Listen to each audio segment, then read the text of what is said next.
Parliament సమావేశాలకు సంబంధించి మరింత సమాచారం మా ప్రతినిధి అరుణ్ అందిస్తారు. అరుణ్, పార్లమెంట్ సమావేశాలకు సంబంధించి వివరాలేంటి?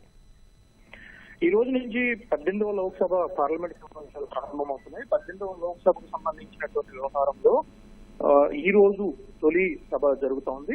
తొలి సభలో ప్రధానంగా ప్రమాణ స్వీకారాలకు, ఆ తర్వాత పరిచయ కార్యక్రమాలు, వాటి కొనసాగింపుగానే మిగతా కార్యక్రమాలన్నీ జరగబోతున్నాయి. స్పీకర్ ఎన్నికతో పాటు 18వ లోక్సభను ప్రారంభిస్తూ రాష్ట్రపతి ద్రౌపది ముర్ము ఉభయ సభలను ఉద్దేశించి 27వ తేదీన ప్రసంగించబోతున్నారు. ఈ రోజు ప్రారంభమయ్యేటువంటి పార్లమెంట్ సమావేశాల్లో అక్షర క్రమంలో ఆంగ్ల రాష్ట్రాలకు సంబంధించినటువంటి పేర్లు అక్షర క్రమం ABCDల తరహాలో ఆయా రాష్ట్రాలకు సంబంధించినటువంటి ఎంపీలతో ప్రమాణ స్వీకారం చేపిస్తారు. ప్రొటెం స్పీకర్ గా కొద్దిసేపటి క్రితం సీనియర్ ఎంపీగా ఉన్నటువంటి భర్తృహరి మెహతాబు ప్రొటెం స్పీకర్ గా ఎన్నికలు చేపట్టారు. ఆయన ఈ వ్యవహారం మొత్తం నడిపిస్తారు. లోక్సభ ప్రారంభం కావడంతోనే తొలుత ప్రధానమంత్రి లోక్సభ నాయకుడిగా ప్రధానమంత్రి నరేంద్ర మోడీ ప్రమాణ స్వీకారం చేస్తారు. ఆ తర్వాత కేంద్ర రక్షణ మంత్రి, హోంమంత్రి, ఈ విధంగా కేంద్ర కేబినెట్ మంత్రులు, సీనియర్ మంత్రులు, జూనియర్ మంత్రులుగా ఉన్నటువంటి తొలుత కేంద్ర ప్రధానమంత్రిని అనుసరిస్తూ కేంద్ర కేబినెట్ ఎంపీలుగా ప్రమాణ స్వీకారం చేసిన అనంతరం MOS గా ఉన్నటువంటి, అంటే స్వతంత్ర హోదాలో ఉన్నటువంటి సహాయ మంత్రులు, ఆ తర్వాత సహాయ మంత్రులు ప్రమాణ స్వీకారం చేస్తారు. ఆ తదుపరి అండమాన్ నికోబార్ దీవులకు నుంచి ప్రాతినిధ్యం వహిస్తున్నటువంటి ఎంపీ, ఆ తర్వాత ఆంధ్రప్రదేశ్ కు సంబంధించిన ప్రాతినిధ్యం వహిస్తున్నటువంటి ఎంపీలు వరుస క్రమంలో ప్రమాణ స్వీకారం చేయబోతున్నారు. రేపు తెలంగాణకు సంబంధించినటువంటి ఎంపీలు రేపు ప్రమాణ స్వీకారం చేయబోతున్నారు.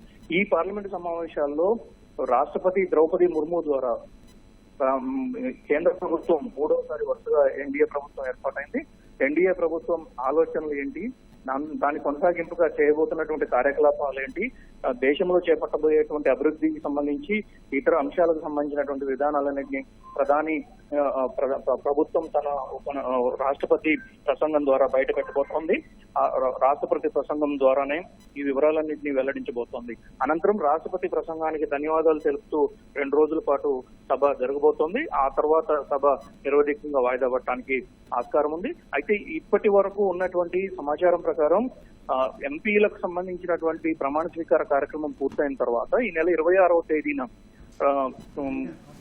స్పీకర్ ఎన్నిక జరగబోతోంది. స్పీకర్ ఎన్నిక అనంతరం 27వ తేదీన రాష్ట్రపతి 26వ తేదీన స్పీకర్ ఎన్నిక జరగటము, ఆ తర్వాత స్పీకర్ గా ఎన్నికైనటువంటి వ్యక్తిని స్పీకర్ స్థానంలో కూర్చోబెట్టి స్పీకర్ కు ధన్యవాదాలు తెలుపుతూ ఒక రోజంతా కార్యకలాపాలు జరుగుతాయి. ఆ తర్వాత 27వ తేదీన రాష్ట్రపతి ద్రౌపది ముర్ము ఉభయ సభలను ఉద్దేశించి ప్రసంగించబోతున్నారు. ఉభయ సభలను ఉద్దేశించి ప్రసంగించిన అనంతరం సభ ఒక రోజు వాయిదా తర్వాత తిరిగి వచ్చే నెల జూలై 3వ తేదీ వరకు సభా కార్యకలాపాలు జరుగుతున్నాయి. ఈ సభా కార్యకలాపాల సమయంలోనే పార్లమెంటు నుంచి ప్రాతినిధ్యం వహించేటువంటి వివిధ స్థాయి సంఘాలు, అదేవిధంగా వివిధ డిపార్ట్మెంట్లకు సంబంధించి వివిధ శాఖలకు సంబంధించినటువంటి ఒక పార్లమెంటు కమిటీలు వీటన్నిటిని ఏర్పాటు చేయబోతున్నారు.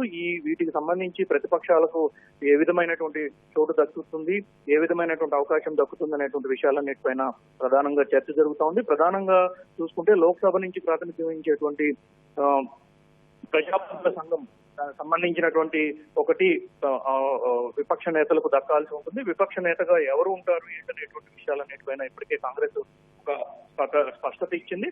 దానికి అనుగుణంగానే వివిధ స్థాయి సంఘాలకు కూడా పార్లమెంట్ లో ఏర్పాటయ్యేటువంటి వివిధ స్థాయి సంఘాలకు కూడా ప్రతిపక్షాల నుంచి చైర్మన్ హోదా కల్పించాల్సి ఉంటుంది. కాబట్టి ఈసారి కొంత పార్లమెంట్ సమావేశాలు కొంత ఉద్రిక్తమైనటువంటి పరిస్థితుల్లోనే కొనసాగడానికి ఆస్కారం ఉన్నట్లుగా తెలుస్తా ఉంది. దీని కొనసాగింపుగానే కేంద్ర ప్రభుత్వం తన ప్రయారిటీగా, అంటే ప్రాధాన్యత అంశాల్లో చెప్పుకోవాల్సినటువంటి అంశాలు, ఎన్నికల సందర్భంగా ఇచ్చినటువంటి హామీల్లో నెరవేర్చినటువంటి విషయాలన్నిటిపైన ప్రధానంగా దృష్టి కేంద్రీకరించుకున్నట్లుగా తెలుస్తా ఉంది. ధన్యవాదాలు అరుణ్.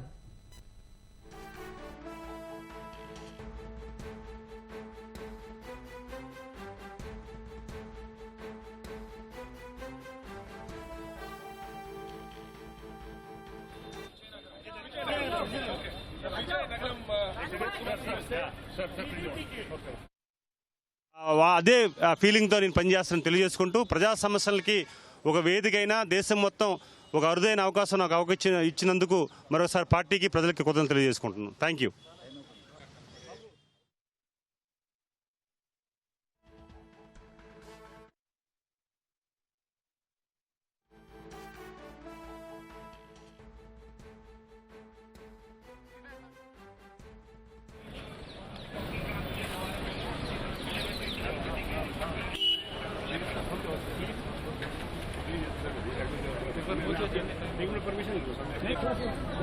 ये